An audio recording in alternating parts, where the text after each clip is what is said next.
100 hari Jokowi Basuki sudah ada dua tamu kami di studio Kompas TV. Yang pertama adalah anggota DPRD DKI Jakarta Bang Joni Wenaspoli dan Mas Banu Astono, Kepala Des Metropolitan Harian Kompas. Selamat datang, Mas. Saya ke Mas Banu dulu. Ada keunggulan, ada kelemahan. Ini cerminan ya. Kalau kita lihat di media sosial sekarang bahkan isinya cenderung keunggulan semua. Tapi ternyata juga ada masyarakat yang berani menyatakan bahwa ada kelemahan Jokowi. Iya, menurut saya sih manusiawi ya. Tapi dalam 100 hari itu kan nggak bisa diukur secara kalkulatif matematis dia sukses. Sebenarnya kan persoalan Jakarta ini kan sudah persoalan lama. Kalau kita bicara, coba lihat buku-buku sejarah itu kan hampir pasti kasus air bersih itu sudah ada sejak tahun 1720. Itu kasus air bersih dan itu ditulis oleh Susan Blackburn di Jakarta A History. Dan kasus banjir itu sejak 1600 sudah terjadi. Jadi Jakarta itu memang satu problem karena dia mangkok. Jadi dia seperti cekungan kobokan gitu. Nah, problem yang terjadi kan Jokowi datang pada saat sebenarnya ini bukan puncak. Tapi ada problem masalah tata ruang masa lalu. Jakarta makin dirambah sehingga persoalan ketika air itu datang jadi begitu banjir sehingga apresiasi masyarakat terhadap dia masih bagus. Coba lihat tadi dari survei, misalnya bahwa dia masih merakyat 31%, dia masih turun ke lapangan 21%, cepat bertindak masih 12%. Kalau kita kalkulatif itu hampir 64%. Jadi itu trust. Yang tidak trust adalah memang terkesan jadi fokus karena Jokowi yang jadi persoalannya kan begini. Jokowi ini turun ke jalan seperti keringetan sendiri. Coba dia tidak, saya nggak tahu apakah sistem mitigasi bencana di Jakarta itu sudah terencana dengan baik. Karena pada dasarnya kan tiba-tiba seperti jalan masing-masing. Dan Jokowi seperti sporadis saja. Ini ditangani banjir karena dia nggak tahu ini wilayah pusat atau wilayah Pemprov. Benturan-benturan kebijakan ini yang membuat dia juga ditanganinya seperti apa. Nah ini adalah cuman yang harus kita catat sebagai sesuatu hal. Dia mau turun ke bawah sehingga dia paling tidak dia menyadari bahwa persoalan Jakarta itu bukan persoalan hari ini saja loh. Bahwa Jakarta itu persoalan dari tahun ke tahun sehingga proses penyelesaiannya memang harus sangat-sangat yang sifatnya fundamental. Diakui juga oleh Jokowi tadi bahwa harapan masyarakat Jakarta terlalu tinggi terhadap Jokowi dan juga Basuki Cahayapurnama. Padahal masalah ini sudah berulang dan juga terjadi beberapa waktu lalu. Apakah ini nantinya akan menjadi benturan terus-menerus? Jangan lupa juga problem media darling kan juga berpengaruh. Ya, jadi faktor media itu juga memberikan ruang luar biasa.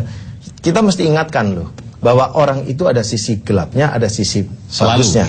Nah, kalau orang semua memberikan euforia yang terlalu besar dan harapan yang terlalu luar biasa, begitu dia mengetahui kenyataan dalam 1 tahun gak seperti harapan dia frustasi. Ini yang bahaya.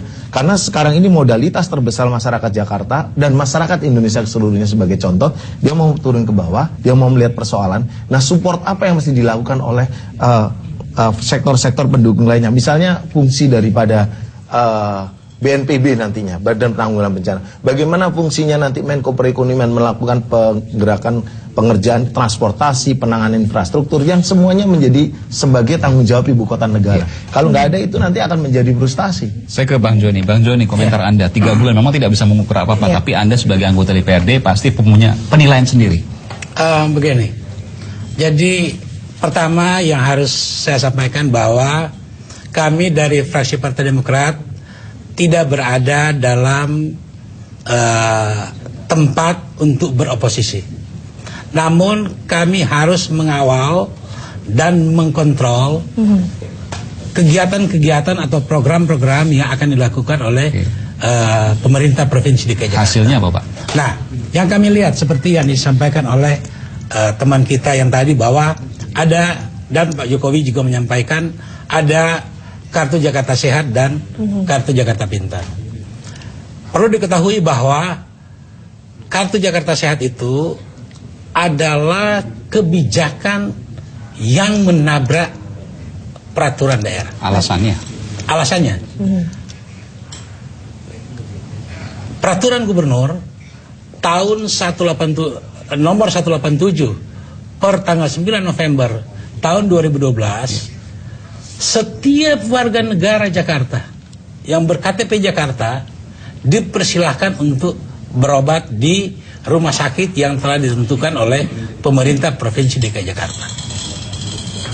Sebenarnya itu anggaran tahun 2012, bukan kewenangan beliau. Tapi kalau dilihat efeknya kan Pak, banyak sekarang masyarakat yang berobat, jutaan berobat. Betul. Artinya kan ada Betul. hal yang positif Tapi yang didapat. ada yang Apakah positif. tidak bisa menyesuaikan peraturan daerah itu? Justru kami mengajak beliau, kami memberikan advice. Pak, Perda mengatur bahwa yang mendapatkan kartu Jakarta Sehat itu adalah masyarakat miskin dan masyarakat yang rentan. Sementara sekarang tidak ya? Sekarang Semuanya. ada resiko. Resikonya pada akhirnya mengakhiri tutup buku tahun 2012, pemerintah daerah Provinsi DKI Jakarta berhutang sebesar 355 miliar. Kalau itu demi rakyat, please. Tapi apakah kita mau selalu untuk melakukan penabrakan terhadap peraturan? Baik. Dengan argue yang ada bahwa ini demi rakyat. Baik. Anda pernah mengatakan bahwa program-program, janganlah Jokowi membuat program-program Fata Morgana. Masih berlakukah Anda? Pendapat Anda tentang program Masih, yang Fata Morgana? saya masih konsisten. Maksudnya apa Pak? Maksud saya begini, seperti yang kenapa APBD ini terkesan itu mundur? Itu sebenarnya tidak mundur, tapi kami coba mengontrol program daripada gubernur dan wakil gubernur.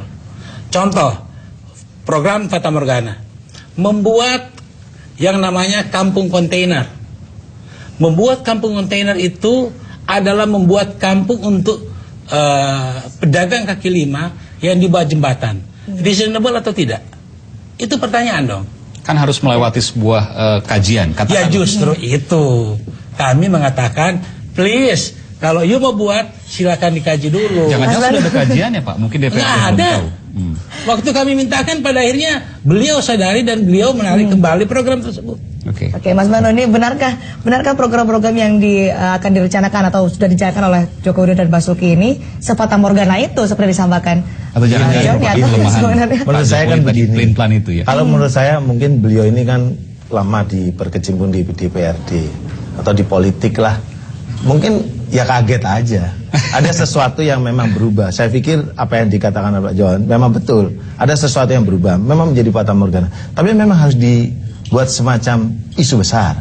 Bahwa itu nanti menjadi satu pergulatan perdebatan bagus. Sampai akhirnya dia mengerucut pada sesuatu yang sebenarnya realistisnya begitu. Sekarang kan begini. Anggaran negara itu kan harusnya dibuat atas dasar kesejahteraan rakyat. Dan alokasi anggaran itu harus dialokasikan satu untuk kesehatan, untuk pendidikan. Kalau dia sehat, dia punya dasar pendidikan, dia mampu memandirikan dirinya menjadi sumber ekonomi baru. Kan itu sebenarnya dasarnya. Nah, dari situ baru nanti alokasi pos-pos itu yang dibagi. Nah, sekarang tinggal mendiskusikan dengan DPRD mana yang menjadi prioritas. Dan kalau umpamanya juga soal kampung deret. Ketika kampung deret itu dibangun dengan ide, lalu akhirnya kan kebentur. Idenya kan bagus. Tapi kalau seandainya memang, iya kalau seandainya kebentur lain masalah. Tapi kalau seandainya datang ke DPRD tanpa menggunakan data kan menjadi masalah juga. Kan menurut saya seorang Jokowi yang bertahun-tahun dia ada di Solo, dia pengusaha, dia punya kalkulasi dong. Dia kan bukan orang pinggir jalan atau tukang becak yang datang menjadi gubernur. Dia berdebat dengan DPR kan juga punya dasar. Dia juga punya dasar kekuatan. Cuman yang paling penting sekarang adalah apa yang realistis di Jakarta. Dan jangan lupa, di Jakarta itu masyarakat aji mumpung nggak banyak. Persis yang kata beliau, soal ketika dikatakan itu sakit, semuanya diberikan, itu akan bisa saja orang lalu memanfaatkan. Sekarang yang paling penting adalah bahwa kesejahteraan kesehatan itu harus menjadi prioritas. Bentuknya seperti apa? Apa yang lebih fokus dengan kartu Jakarta Sehat? Kan sampai dia bilang menyindirnya begini, kalau nggak malu ya silahkan pakai. Kan begitu pertanyaannya. Oke, ini baru 3 bulan. Masih ada waktu-waktu ke depan. Menurut Mas Banu, apa yang harus dilakukan oleh Pak Gubernur kita? Kalau menurut saya begini, fokus yang paling utama di dia, ini kan baru 3 bulan. Berarti masih ada 4 tahun plus 9 bulan. Ada masa itu. Jadi dia sekarang dalam konteks ini dia tidak berbulan madu, dia bekerja keras. Nah itu problem yang utamanya. Jadi utama menurut saya itu. Jadi sekarang 3-4 tahun tuh fokusin aja penanganan kepada bantaran kali. Kedua, jadikan Jakarta ini sebagai kawasan resapan yang bagus. Udah nggak usah bicara karena kanal itu cuma membuang karena sejak tahun 1600 itu sudah banjir Jakarta. Berpikirlah Jakarta menjadi wilayah resapan. Ya, terakhir. Bang Joni silakan dari DPRD. Jadi saya sependapat Kalau bicara untuk rakyat, kita akan dukung habis-habisan. Namun habis-habisan kita dukung. Jadi kami tidak menempatkan diri sebagai oposisi, tapi fungsi kontrol tetap kita akan jalankan. Saya beri contoh juga ya, supaya jangan dikatakan bahwa kami sembarang bunyinya. Untuk pembenahan Kampung Kumuh, ini program yang sudah ada semenjak pemerintahan Provinsi DKI yang lalu. Ini jalan. Beliau gubernur dan wakil gubernur memintakan untuk membenahi Kampung Kumuh.